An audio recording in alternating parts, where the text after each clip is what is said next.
Welcome to Mythri news. ప్రతిక్షణం ప్రజల కోసం. అనకాపల్లి జిల్లా నర్సీపట్నం 24వ వార్డులో టీడీపీ ఎన్నికల శంఖారావం భారీగా తరలివచ్చిన మహిళలు. ఎన్నికల శంఖారావంలో పాల్గొన్న మాజీ మంత్రి అయ్యన్న సతీమణి కౌన్సిలర్ చింతకాయల పద్మావతి, కౌన్సిలర్ దనిమిరెడ్డి మధు,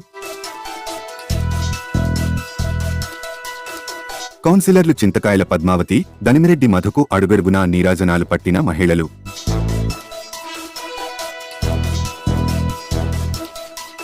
నర్సీపట్నం మున్సిపాలిటీ 24వ వార్డులో మంగళవారం టీడీపీ కౌన్సిలర్ దనిమిరెడ్డి మధు, వార్డు టీడీపీ నేతల ఆధ్వర్యంలో టీడీపీ శంఖారావం భవిష్యత్ గ్యారంటీ ఇది బాబు గ్యారంటీ కార్యక్రమం ఏర్పాటు చేశారు. ఈ కార్యక్రమంకు ముఖ్య అతిథిగా మాజీ మంత్రి అయ్యన్న సతీమణి కౌన్సిలర్ చింతకాయల పద్మావతి, జనసేన టౌన్ అధ్యక్షులు అద్దెపల్లి గణేష్, బీజేపీ నాయకులు శివ నారాయణరాజు, చింతకాయల దివ్య పాల్గొన్నారు. ఈ సందర్భంగా కౌన్సిలర్ పద్మావతి మాట్లాడుతూ రానున్న ఎన్నికల్లో టీడీపీ విజయానికి కృషి చేయాలని కోరారు.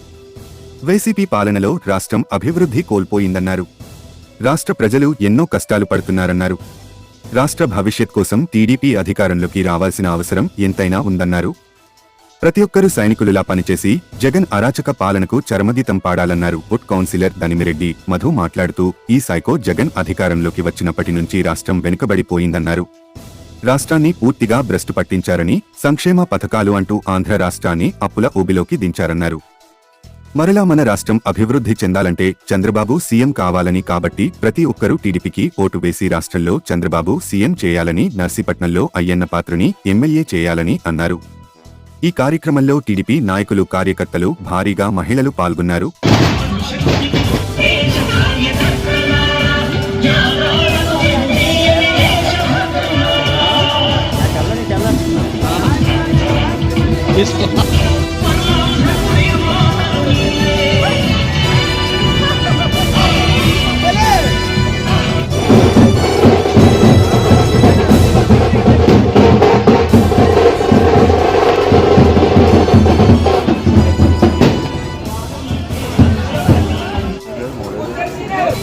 అమ్మ దివ్యమ్మని కూడా వెలుగుగా రావాలి.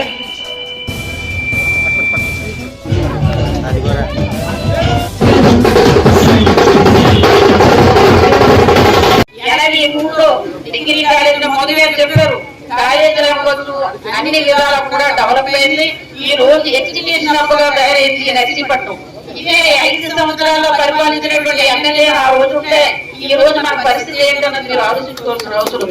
ప్రతి ఒక్కరు కూడా పేదవాడు కూడా ఈ రోజు డిగ్రీ చదవాలనే ఉద్దేశంతో డిగ్రీ కాలేజ్ పెట్టారు, ఐటీఐ పెట్టారు, పాలిటెక్నిక్ కాలేజ్ పెట్టారు, బిఎడ్ కాలేజ్ పెట్టారు, ఇంజనీరింగ్ కాలేజ్ పెట్టారు.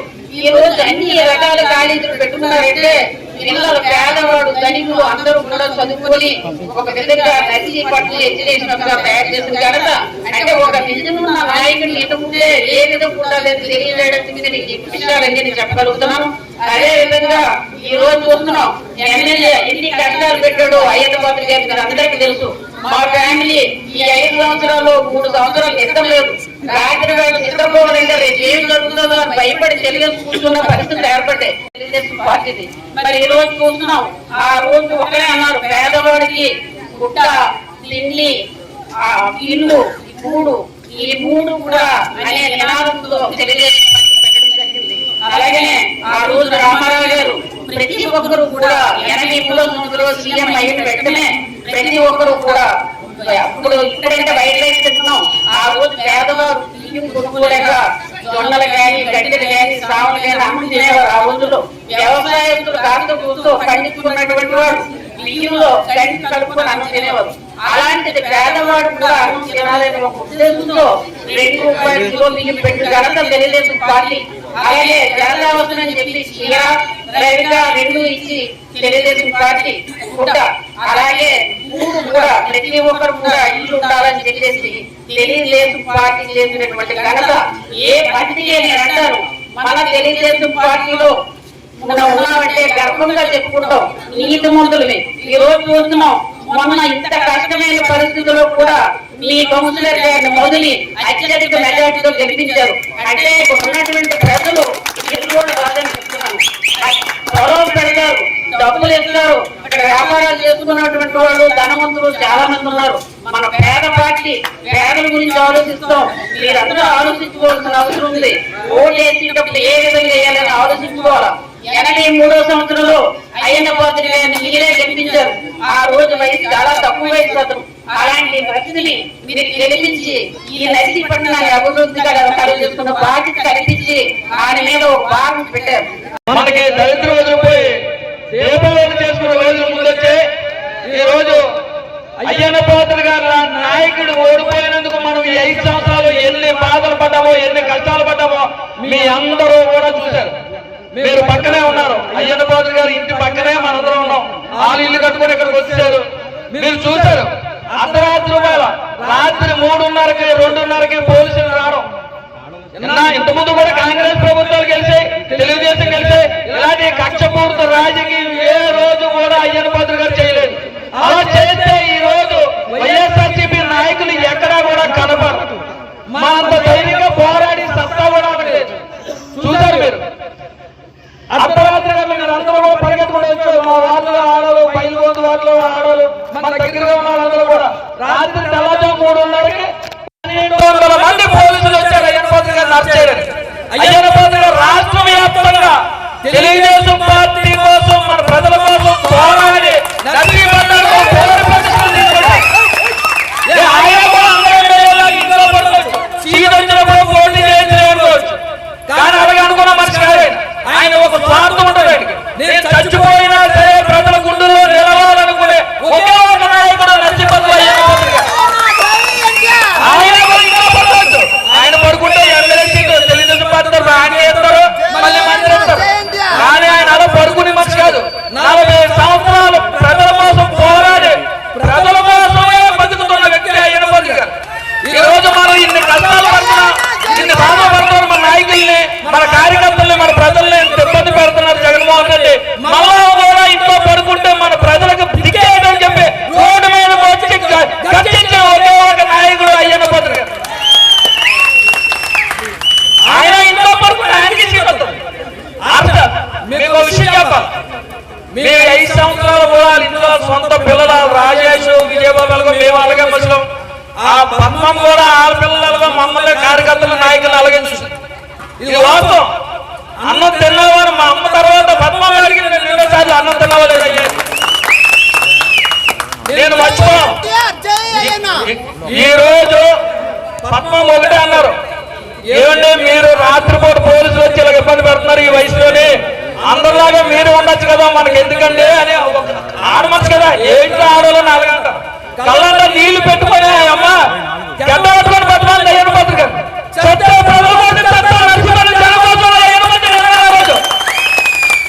అలాంటి నాయకులు ఓడిపోయినందుకు మనం ఈ రోజు నర్సీపట్నంలో ఎన్నో బాధపడుతుంది. పెద్ద గణేష్ ఈ రోజు చేతనాడు ఎమ్మెల్యే. ఈ రోజు ఇక్కడ లైట్ జరుగుతున్నాయా? ఇక్కడ కావాల్సిన సమగ్ర తెలుస్తున్నారా? మేము మున్సిపాలిటీలో ఈ అమ్మకి ఏమో ఒక మంత్రి భార్య, ఒక మంత్రి కొడుకు రాజేష్, మాతో పాటు వీళ్ళు కూడా మనందరి కోసం పోరాటం చేస్తారు. వాళ్ళు ఎందుకు అడుగుతున్నారు. కౌన్సిల్ వాళ్ళు కూడా మమ్మల్ని సొంత తల్లి బాధకుంటూ మా చుట్టూ తిరుగుతారు. ఏ గొడవ అయినప్పుడు సరే కౌన్సిల్లో ఇంట్లో పడుకుంటే జరగదాలకే జరగదా. ఈ రోజు ఈ ఇళ్ళన్నీ కూడా ఒకప్పుడు కాలిపోతే ఆయనే దగ్గరికి మీరు అందరూ వెళ్ళే సార్ ఇది పరిస్థితి అలాగని చెప్తే అంటే లోన్ శాంక్షన్ చేసి ఇక్కడ ఇల్లు కట్టుకుంటే అందరినీ చేశారు. ఈ రోజు వైసీపీ నాయకులు కూడా ఇల్లు కట్టుకుంటుంటే ఎంతతో నాకు ఎంత, నీకెంత నాకెంత, మళ్ళీ మా అమ్మాయి ఇవ్వాలా, ఎక్కడి నుంచి బాబు అని జనాలు ఇల్లు కట్టుకోకుండా ఇల్లులో అద్దెంట్లో మగ్గిపోతాం. ఈరోజు టిక్కో ఇల్లు ఇచ్చారు. టిక్కో ఇల్లు కరెంట్ కానీ నీరు కానీ ఏమి లేదు. టిక్కో ఇంట్లో ఏమి లేకుండా విజయబాబు అక్కడికి వెళ్ళి ధర్నా చేస్తే జనాలు చెప్పులతో కొడతారని ఎమ్మెల్యే భయపడి తాళం చేశారు. ఆ తాళాలు ఏం చేసుకున్నారు? నీరు లేదు, కరెంట్ లేదు, ఏమి లేదు. 80% అయ్యన్న పాత్ర గారి టైంలో పూజ చేస్తే 20% కూడా పూజ చేయాలని ఎమ్మెల్యే మనకు కావాలా? ఆ పథకం ఎలా ఉందంటే రేషన్ డీలరు, మన ఎవరైతే బండి మీద ఉన్న డ్రైవరు ఎంతమంది ఉపాధికి ఉపయోగపడుతుంది తప్ప ప్రజలకు ఎటువంటి ఉపయోగపడట్లేదు. కూరల్లో పెడుతున్నారు, ఆ టైంకి మనం ఏదైనా పని మీద వెళ్తే మీరు రాలేదు, మనం మీ ఏరియాకి వచ్చిన తర్వాత రండి అంటున్నారు. డేడర్ ఉంటున్నాడు, ఎక్స్ట్రా 32 ఉంటున్నారు. దానికోసం సంవత్సరానికి 800 కోట్లు రాష్ట్ర బడ్జెట్ నుండి వృధాగా ఖర్చు పెడుతున్నారు. మీరు ఒక్కసారి ఆలోచించండి. రేషన్ డీలర్ ఉండగా మళ్ళీ ఎక్స్ట్రా వ్యక్తులను పెట్టి ఈ 800-1000 కోట్ల రూపాయలు ఖర్చు పెడితే అది దోబరా కాదా అని చెప్పి మేము నర్సీపట్నం జనసేన నుంచి ఒకసారి ఆలోచించమని ధనురెడ్డి వీధిలో మహిళలందరినీ మేము కోరుతున్నాం. అదేవిధంగా మన సచివాలయం ఉంది. సచివాలయంలో 10 మంది నెలకి 25,000 రూపాయలు జీతం తీసుకునే 10 మంది ఉద్యోగులు ఉంటున్నారు. 3 లక్షల రూపాయలు ఒక వార్డు సచివాలయానికి మన గవర్నమెంట్ జీతాలు చెల్లిస్తుంది. కానీ మన కాలువలు తీయడానికి మాత్రం 2 స్టాఫ్ ఉండరు. 30,000 రూపాయలు కూడా ఖర్చు పెట్టడానికి గవర్నమెంట్ దగ్గర డబ్బులు ఉండవు. మీరు ఆలోచించండి, కాలువలు తీయడానికి మాత్రం ఎవరు ఉండరు, కానీ 3 లక్షల రూపాయలు నెలకి వృధాగా ఖర్చు పెడుతున్నారు. అలాగే మన మున్సిపాలిటీ మొత్తానికి 17 సచివాలయాలు ఉన్నాయి. అంటే నెలకి సుమారు 50 లక్షల రూపాయలు ఓన్లీ వాళ్ళకి జీతాల రూపంలో ఇస్తున్నారు. అంటే ఏ స్థాయిలో దుబారా జరుగుతుందో మీ అందరికీ తెలియాలని ఒకసారి ఉదాహరణగా చెప్పాం. మన కాలువలో అండర్ గ్రౌండ్ డ్రైనేజ్ సిస్టమ్, ఇప్పుడు ఉదాహరణకి చంద్రబాబు నాయుడు గారి టైంలో మీరు ఎవరైనా యూట్యూబ్ లో ఉంటే చూడండి, under ground drainage system in Andhra Pradesh అని కొడితే చంద్రబాబు నాయుడు గారి టైంలో విలేజ్ల్లో చాలా విలేజ్ల్లో ఒక మోడర్న్ గా ఎలా తీర్చిదిద్దాలి, కాలువలు అండర్ గ్రౌండ్ చేస్తే దోమలు ఎలా రాకుండా ఉంటాయి అని ఒక మోడర్న్ గా చేయాలని ఒక ఆధునికతగా ఆలోచించే నాయకుడు చంద్రబాబు నాయుడు గారు అయితే, డబ్బులు ఎలా వృధా చేయాలో అనాలోచితమైన నాయకుడు ఈ జగన్మోహన్ రెడ్డి అని చెప్పడంలో ఎటువంటి సందేహం లేదు. అదేవిధంగా మీరు ఒకసారి